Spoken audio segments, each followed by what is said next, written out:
Salam sejahtera. Apa khabar tuan-tuan dan puan-puan? Saya Masa Bayu. Kita akan sambung lagi bahagian yang kedua tentang persoalan akhir zaman pada tajuk apakah Imam Mahdi berbangsa Arab. Sebagaimana yang telah saya jelaskan pada video yang pertama, jadi hari ini saya nak sambung sedikit tentang apa yang sepatutnya kita fahamkan daripada persoalan yang telah saya lontarkan, kerana ramai yang mesej saya dan bertanya berbagai-bagai soalan yang saya lihat sebagai satu tanda yang sangat positif lah, kerana selama ni kita banyak mendengar atas satu pihak sahaja, daripada kelompok yang bercerita tentang sesuatu itu berlaku pada asasnya lebih membawa kita kepada persoalan meramal ataupun seolah-olah kita ni fortune teller, boleh beritahu apa yang berlaku pada masa depan. Sedangkan sebagaimana yang telah saya nyatakan dalam video yang pertama, ianya adalah sesuatu yang mustahil, kerana tidak ada makhluk yang boleh mengetahui apa yang bakal berlaku, sesuatu yang bakal berlaku. Kerana ketetapan yang telah Allah berikan kepada kita adalah perancangan. Kita boleh merancang, tuan-tuan dan puan-puan. Allah yang tentukan. Sama ada perancangan kita akan menjadi atau tidak menjadi, itu atas ketentuan Allah. Tetapi kita wajib merancang atas apa yang ingin kita lakukan. Maka apa juga yang telah kita lihat pada hari ini, yang berlaku dalam suasana pada hari ini, tidak mustahil. Ianya adalah satu perancangan. Sehingga akhirnya kita percaya. Sama sebagaimana apa yang kita lihat, betul lah berlaku apa yang sebagaimana yang dinyatakan oleh Nostradamus dan sebagainya. Kerana kita harus ingat, tidak ada sesuatu itu berlaku dengan sia-sia. Setiap sesuatu mesti ada sesuatu yang dilakukan sebelum perkara itu muncul sebagai satu jawapan atau sebagai satu situasi atau peristiwa. Mesti ada sesuatu yang berlaku sebelum itu, yang dirancang terlebih dahulu. Jadi kita tidak meletakkan satu proses ketentuan. Ketentuan itu milik Allah. Benda yang belum berlaku, tidak boleh kita jadikan dia sebagai satu ketetapan bagi kita sebagai makhluk. Itu ketetapan bagi Allah. Sebagai makhluk, kita hanya letak pada posisi merancang sahaja. Jika tak berlaku, rancang lagi. Perbaiki apa yang kita rancang sebelum itu kepada satu yang lebih baik. Jadi hari ini saya nak sambung lagi apa sebenarnya yang ingin saya nyatakan di sini, tuan-tuan dan puan-puan. Apa juga yang kita lihat pada hari ini adalah situasi yang sangat nyata. Kita berada dalam keadaan yang penuh dalam kecelaruan. Penuh dengan situasi yang mana masyarakat hari ini tidak mempunyai panduan yang jelas. Tidak mempunyai satu ketetapan yang jelas. Tidak mempunyai satu hala tuju yang jelas. Kerana semua majoritinya akan menyerahkan hala tuju bagi hidup masing-masing kepada seseorang. Mungkin guru dia, mungkin kelompok dia, pemimpin dia. Sedangkan ketetapan itu harus datang daripada Allah Subhanahu wa ta'ala. Jauhkan diri kita daripada ketetapan, yakni jauhkan diri kita daripada apa yang telah Allah tetapkan, yang telah Allah jelaskan dalam Al-Quran, yang telah disampaikan kepada Rasulullah sallallahu alaihi wasallam. Maka kita jauh. Maka kerana itulah, tuan-tuan dan puan-puan, dunia hari ini penuh dengan tukang-tukang ramal. Ramal dengan situasi yang belum berlaku. Jadi bila berlaku, maka yang mengikut tu tadi, lihat benar apa yang guru aku cakap, benar apa yang dijelaskan oleh kitab itu, kitab ini. Maka kita mengiyakan perkara-perkara syirik. Tuan-tuan dan puan-puan, tidak ada satu makhluk yang dapat menahan api azab neraka. Azab neraka itu sangat-sangat dahsyat, tuan-tuan dan puan-puan. Allah jelaskan dalam Al-Quran, tidak ada satu makhluk yang akan dapat mampu menahan azab neraka. Jadi tuan-tuan dan puan-puan, jangan kita terlibat. Jangan kita jadikan diri kita di antara mereka-mereka yang menyokong syirik di akhir zaman. Fitnah-fitnah akhir zaman. Ini semua fitnah, tuan-tuan dan puan-puan. Imam Mahdi akan ada di sana. Dia akan datang dibai'ah oleh sekian-sekian orang. Dia akan di sini. Benda itu belum berlaku, tetapi semua meyakini, mengimani perkara tersebut. Sedangkan keimanan kita adalah kepada Allah Subhanahu wa ta'ala. La ilaha illallah Muhammadar Rasulullah. Kenapa sukar untuk tuan-tuan dan puan-puan yang selama ini mencari realiti kebenaran, yang bertasdikkan kepada Allah, yang meletakkan tauhid kepada Allah, tetapi mudah diletakkan dalam keadaan-keadaan yang menyekutukan Allah dengan perkara-perkara yang tidak sepatutnya. Ramai tukang-tukang ramal yang wujud di akhir zaman. Kerja siapa tu? Mana mereka dapat pengetahuan itu semua? Perkara-perkara gaib. Terang-terang Allah saja yang memiliki perkara gaib. Mana datang itu semua? Jangan kita terlibat di dalam agenda-agenda iblis laknatullah, agenda-agenda dajjal laknatullah, tuan-tuan dan puan-puan. Jauhkan diri kita. Pada tuan-tuan dan puan-puan yang mengkaji akhir zaman, saya ingin menasihati tuan-tuan dan puan-puan, ikutlah Al-Quran dan Sunnah sepenuhnya. Jangan ikut mana-mana manusia. Jangan ikut mana-mana makhluk, kerana akhirnya nanti kita yang akan bertanggungjawab atas apa yang kita kerjakan. Tidak ada mana-mana guru, tidak ada mana-mana alim ulama, tidak ada mana-mana pihak, bahkan Rasul sendiri pun yang akan dapat menjamin kita atas apa yang telah kita lakukan, yang dapat mengambil dosa-dosa kita. Tidak, tuan-tuan dan puan-puan. Segala yang kita lakukan, kita yang bertanggungjawab. Accountability atas diri kita sendiri. Jadi jangan kita salahkan mana-mana pihak jika kita dihumban ke dalam api neraka azab Allah Subhanahu Wa Taala. Ingat tuan-tuan dan puan-puan, syirik adalah dosa yang sangat besar. Jangan kita terlibat dengan syirik. Dan jangan kita melibatkan diri kita dalam menyampaikan syirik kepada yang lain. Banyak peristiwa-peristiwa yang saya lihat di sekeliling bercerita tentang mimpi seseorang kepada seseorang contohnya. Lalu bila dilihat, telah berlaku, itu dah nampak, dah jelas. Jadi keimanan kita kepada apa sebenarnya? Tuan-tuan dan puan-puan, berikan saya satu ayat di dalam Al-Quran yang mana Rasulullah menyatakan dia mendapat mimpi untuk menjelaskan tentang kebenaran. Apa yang ada dalam peristiwa Nabi Allah Yusuf sahaja yang jelas apabila ditanyakan tentang persoalan mimpi oleh seorang pemimpin kepada beliau.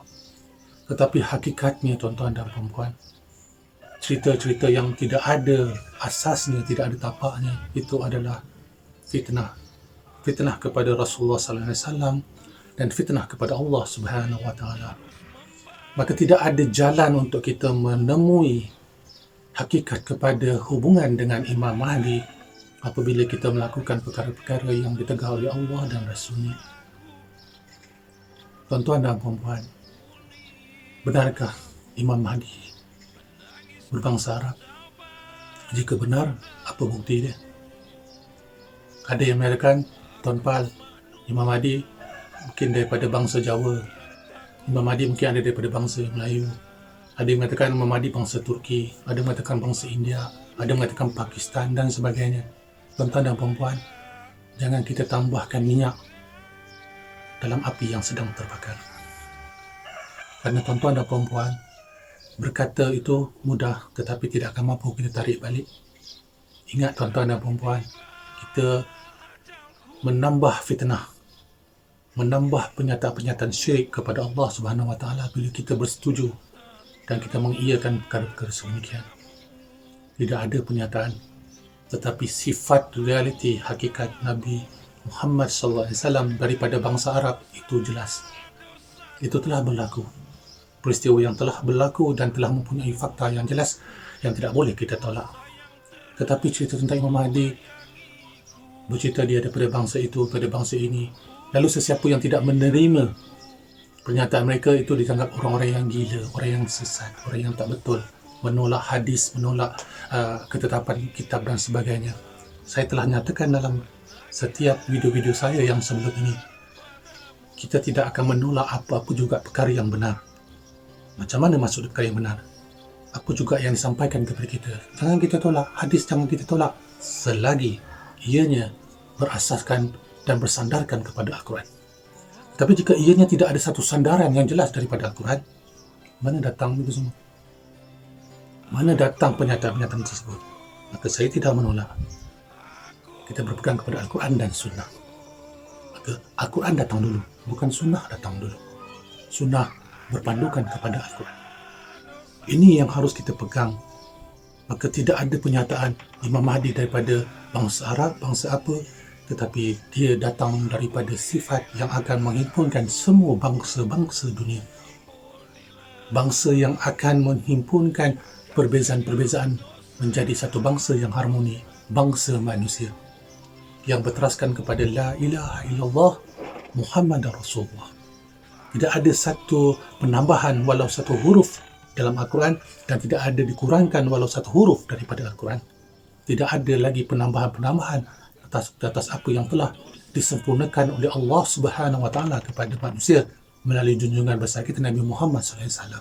Tidak ada kitab-kitab baru, tidak ada penjelasan-penjelasan baru, tidak ada cerita-cerita tangisan-tangisan, kesedihan-kesedihan sehingga menusuk kalbu, menusuk emosi dan membawa kita kepada dunia khayalan. Sedangkan realiti ini bukanlah cara yang dibawa oleh Islam kepada kita. Islam berteraskan kepada fakta. Kerana Allah sentiasa menyatakan dalam Al-Quran, bawakanlah bukti-bukti jika kamu merasakan diri kamu benar. Bawakan fakta. Berfikirlah atas apa yang sampai kepada diri kita. Jangan kita terus terima. Atas apa yang saya sampaikan ini juga, saya sentiasa mulakan dengan Bismillahirrahmanirrahim dan kembalikan kepada Allah. La hawla wa la quwwata illa billah lillahil azim. Inna lillahi wa inna ilaihi raji'un. Maka tuan-tuan dan puan-puan, apa yang saya sampaikan ini pun rujuk kembali kepada Al-Quran. Lihat di mana perkara-perkara yang benar dan mana yang tidak benar. Kerana saya tidak mahu meletakkan ketetapan. Saya hanya menyampaikan atas apa yang sepatutnya kita pegang. Jangan kita syirik kepada Allah. Jadi tidak ada benarnya jika kita melihat ramalan-ramalan itu yang ada berlega di seluruh pelosok dunia hari ini, dalam dunia maya hari ini, dalam internet, asal buka saja Imam Mahdi sekian, akan ada di sekian, akan dibaiat oleh sekian dan diikuti oleh sekian. Benda belum berlaku, tetapi bercakap seolah-olah tahu. Ingat, jangan ambil peranan Allah Subhanahu Wa Taala dalam hidup kita. Tuan-tuan dan puan-puan, selamatkanlah diri kita daripada azab api neraka. Jangan pernah kita letakkan diri kita kepada kebinasaan. Tidak ada siapa yang mampu menolong kita. Hanya Allah Subhanahu Wa Taala saja yang mampu menolong kita. Kita dah sampai ke akhir zaman, tuan-tuan dan puan-puan. Yang benar akan dilihat itu salah. Yang salah akan dilihat itu benar. Kerana Dajjal, dia melakukan diversion. Dia memisahkan realiti daripada fantasi. Dia bawa kita kepada dunia fantasi. Sedangkan Al-Quran membawa kita kepada realiti kehidupan. Jauh daripada Al-Quran, maka kita akan pergi kepada dunia khayalan. 4 perkara yang dipegang oleh manusia sebagai hukum yang telah saya nyatakan dalam video sebelum ini. Ilmu, adab, kreativiti dan ekonomi. Maka 4 perkara ini juga akan dibentangkan, dilakukan oleh Iblis Lanatullah dan Jalanatullah untuk menjauhkan kita daripada realiti. Ilmu, dia akan pesongkan ilmu yang kita miliki daripada sistem pendidikan. Hingga hari ini, berbagai-bagai cabang, berbagai-bagai perbezaan kefahaman wujud daripada perkara yang sama. Lalu apa yang dikatakan? Tak salah. Asalkan kita berpegang kepada hujung yang sama, perbezaan itu tidak ada masalah. Itu kata-kata mereka. Hakikatnya, Al-Quran itu 1, tidak ada 2 dan tidak ada 3. Allah itu tidak ada 2, tidak ada 3. Maka ilmu telah dipesongkan. Dan ini menjadi masalahnya, tuan-tuan dan puan-puan. Yang memesongkan itu juga tidak sedar bahawa dia juga telah pun terpesong. Kerana dia sangka dia benar. Kerana dia sangka dia betul. Kerana dia juga membaca kitab. Dia juga membaca ayat-ayat Al-Quran. Lalu merasakan diri dia benar. Tetapi hakikatnya itu Iblis bukan melakukan pemesongan itu secara besar. Halus sahaja. Dengan meletakkan dalam hati dia adalah benar.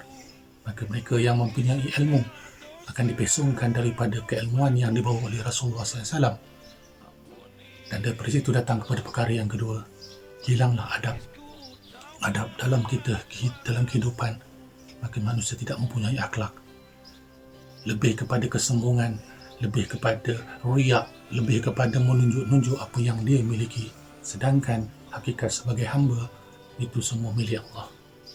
Yang ketiga, dipesongkan umat manusia, khususnya umat Islam, daripada bercerita tentang pemikiran akal untuk menghasilkan kreativiti hidup.